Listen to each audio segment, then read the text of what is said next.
Hey everyone, this is Holly, and today's video is all about Dollar Tree frames and what you can make with them.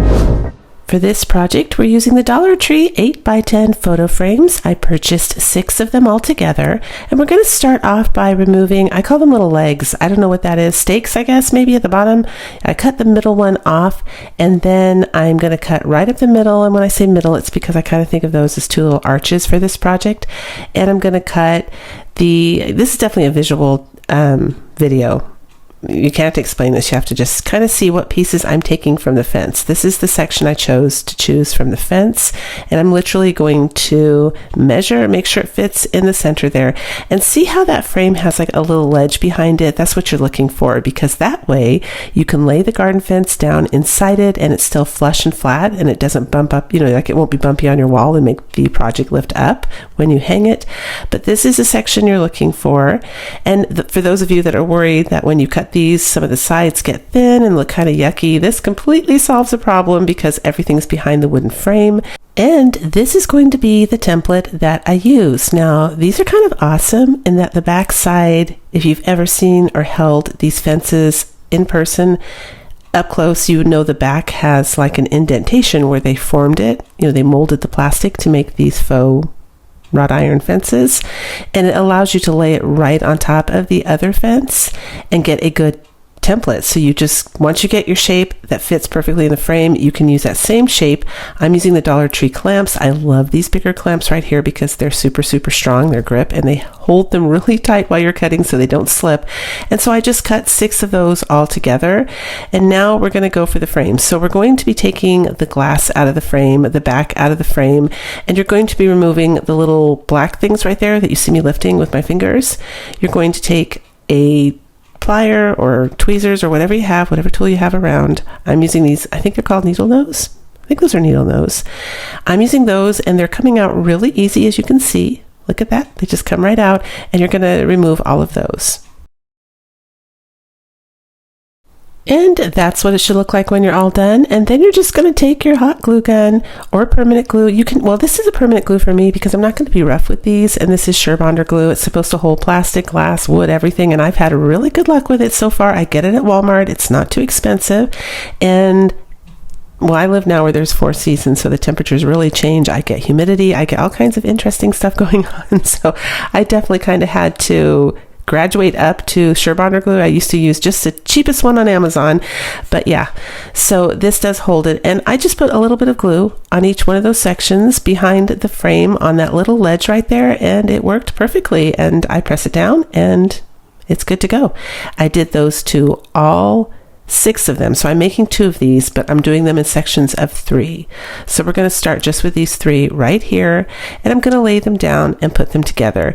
Now, I will say I did use some staples from a staple gun to try and hold these together, and it was an epic fail, so don't do that. I end up using E6000, some hot glue, and I use these extra large craft sticks that you can pick up at Walmart.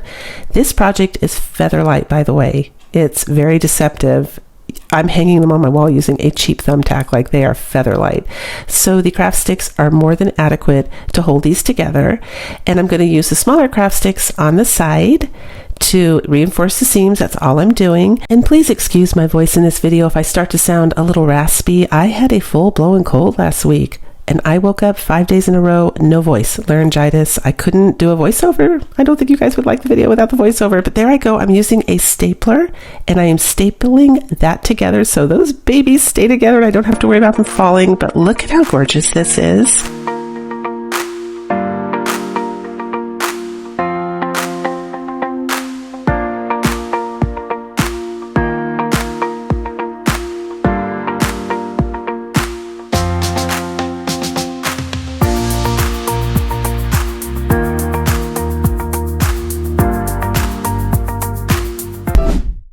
For this next project, I'm going to use 4 5x7 frames from Dollar Tree, and I like these frames that kind of look like faux wood. They're new, and I'll show you down a bit here in the video why, but you're just going to remove everything out of these except for the glass. I'm taking some scrap paper. This is down below in my description box, there's a link to this scrap paper if you're interested. A lot of people ask me about this. I'm going to do 3 sides with different kinds of scrap paper that match the photos that I'm using, because where I'm going to put this in my home, you're only going to see one side of it, so I didn't feel like it was, there was no point putting photos on all 4 sides. But if you wanted to, you certainly could, because it's like a photo cubicle that's lit up. It's so cute. So you Mod Podge the glass, and I did clean it first with rubbing alcohol, and I left this part in so you can kind of see what you're aiming for. You definitely want the Mod Podge to be as smooth as possible with as little streaks as possible, staying in a vertical line like that. And if you have a spray adhesive that's dry see-through, you could also do that. But the Mod Podge does allow you to slide your photos around or your paper around a little bit to get it more situated where you want it, and that's a plus. So I opted for the Mod Podge. There's my babies right there, my grandbabies. So they're going to be on one side. And that freaked a couple of people out when I posted the birth of one of my grandchildren in the conversation area there on my channel. I am a young grandma, so sorry. I started really young, you guys, so sorry if that freaks some of you out. But I do have grandbabies because they started young too, so we just all have grandbabies now. But once it dries, you're going to handle this like any other Dollar Tree project where you want the edges to be really clean. You're just going to take some sandpaper. I'm using a nail file, it does the same thing, and you're going to give it a little sand and get the edges clean, and then you're going to pull all of these little metal pieces out of your frame. Now here's why I like these frames. See the ledge? I'm using super glue gel, also from Dollar Tree, and that ledge is just so awesome because you can do this. And not all Dollar Tree frames offer the ledge, so be sure if you want to do this project that you make sure your frame has a little ledge on the inside, because that's going to be necessary so you can glue it down. And then of course you're just going to glue all of these together into a cubicle, and I'm using hot glue. I do have Surebonder glue in there. It is a high quality glue and it does hold things together really well. I've never had any problem, and I'm not going to be rough with this, so this is going to be fine. And that's it. And then I just put one of the little Dollar Tree push lights in there, and oh my gosh, wait till you guys see it in the reveal. It is absolutely adorable. Highly recommended project. This is so cute.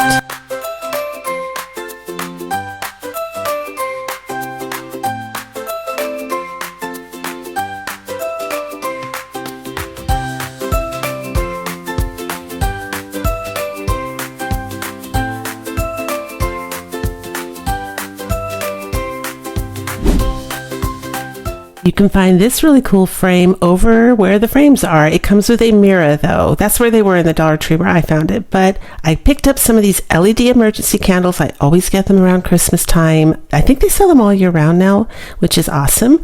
And for this one, you are going to need to unscrew the back there, just a little hook so that it comes out.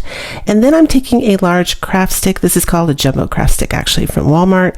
And I'm just tracing the inner perimeter of that frame, and I'm going to cut it to fit. See what I'm doing right there? Once I make sure it fits, I'm going to give it a coat of black chalk paint. And of course you don't have to use chalk paint. I always say that because some people think you have to have chalk paint when I say that. Black is a really strong pigment, so any black paint will work for this. It's just I have chalk paint that's kind of starting to dry up, so I want to use it up. And I'm going to glue it down on the front right there. At the bottom, we're making like a little mini shelf, you guys. This is so cute. Oh my gosh, this one comes up so cute. And I'm just using my rubbing alcohol. That's what that drop is down on the mat. I'm cleaning the mirror to make sure there's no fingerprints. And we're putting it back in, and we're going to screw it all back together, the little hook on the top.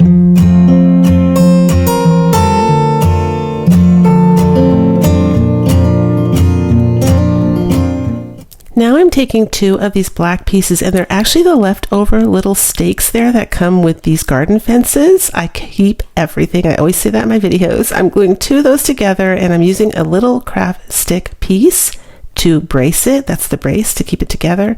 And then I'm going to make sure that little seam is painted with black, and I'm going to paint the whole entire thing black just so it's all cohesive and matches and you don't see it. Then I'm going to put that on the front. You don't have to do this. You could leave the front, but I just wanted to dress it up a little bit, and this gives it a really nice edge. Now we're going to take those candles, the emergency lights, and I do have to cut it to make it fit in there. And if you haven't guessed, we're making a wall sconce. And it's so pretty with a mirror, you guys, because it reflects. Light reflects, so it just sparkles. Oh my gosh, I had it on the other night. It is so beautiful. And I had to cut both sides a little bit, and then I just glued it down. and that'll be the little stand for the candle.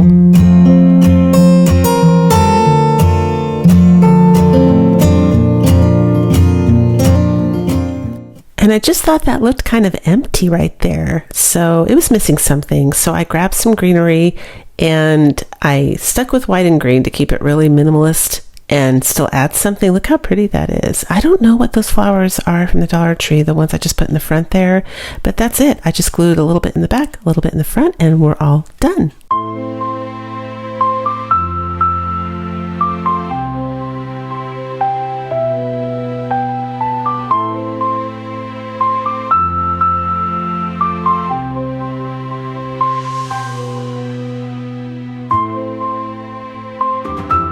Oh, this one was fun. It came up so cute. I took a Dollar Tree 8x10 frame. Any 8x10 frame would work for this. And I'm using the Nautical rope here from the Dollar Tree, and I'm going to glue it on the back just to get it going.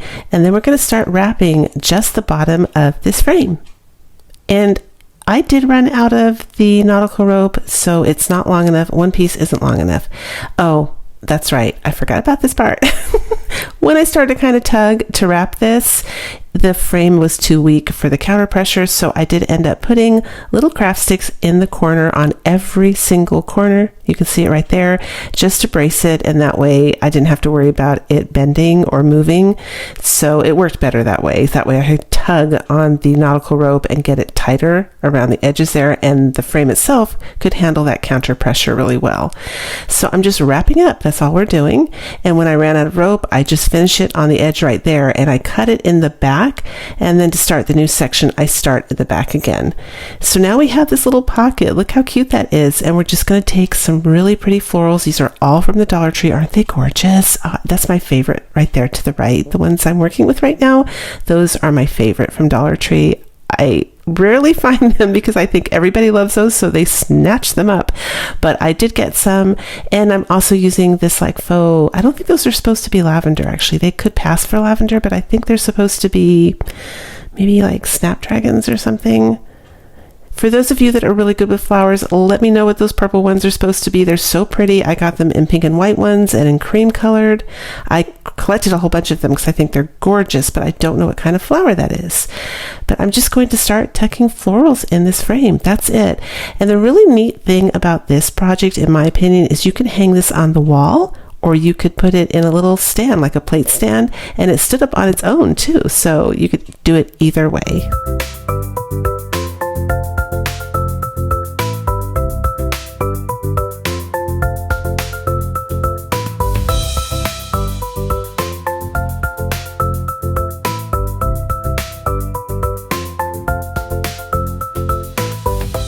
And for this next one, instead of a craft hack, we are doing an actual life hack. So look what you can do with a Dollar Tree frame, you guys, because I'm actually using this frame for this purpose. That's right, it's a dowel holder. Is that not awesome?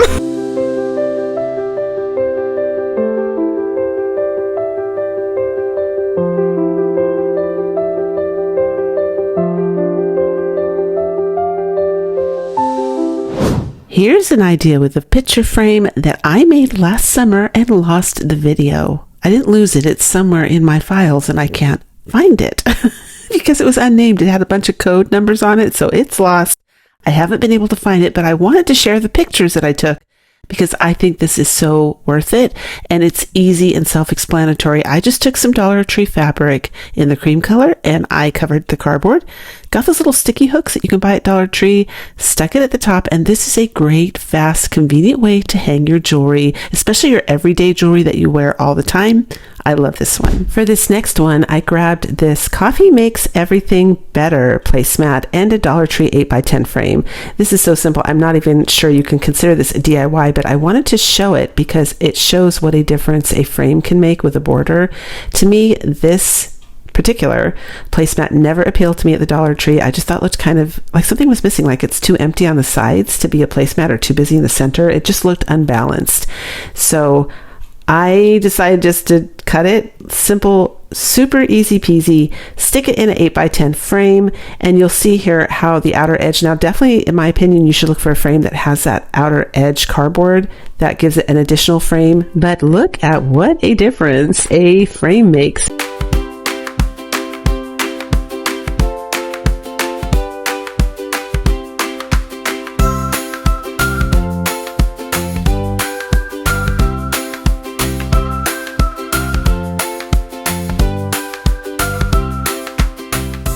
And here's a Dollar Tree picture frame one that I absolutely love. I loved it the first time I saw it. I still have to make one because I think this is classic decor because you can change out the stuff that you put in the middle.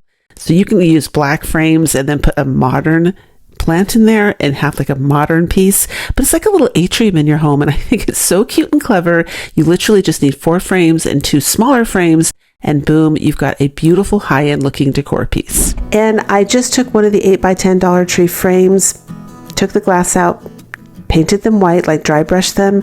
Sorry I didn't include that in here. I just figured you guys would know what that is. I went ahead and cut the placemat down to put it inside the frame, and I wanted to we're making a tier tray. I wanted to make a different tier tray because we all have seen so many tier trays. I didn't want to do something that was totally redundant for you guys and repetitive, and I thought, why not do something? Oh, I wanted to show you. That's the hot glue from Surebonder. It's supposed to hold glass, and it did. It was really good. So I just went ahead and used the hot glue.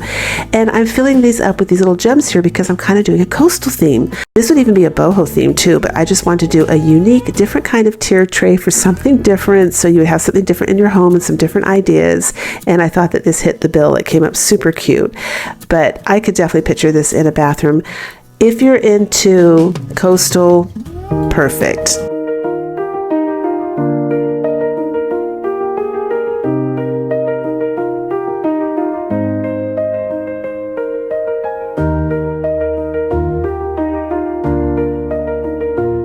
If you had as much fun as I did today, give it a thumbs up, leave a comment. I would love to hear from you. And of course, if you enjoyed today's video, here's another one I think you'll enjoy watching next.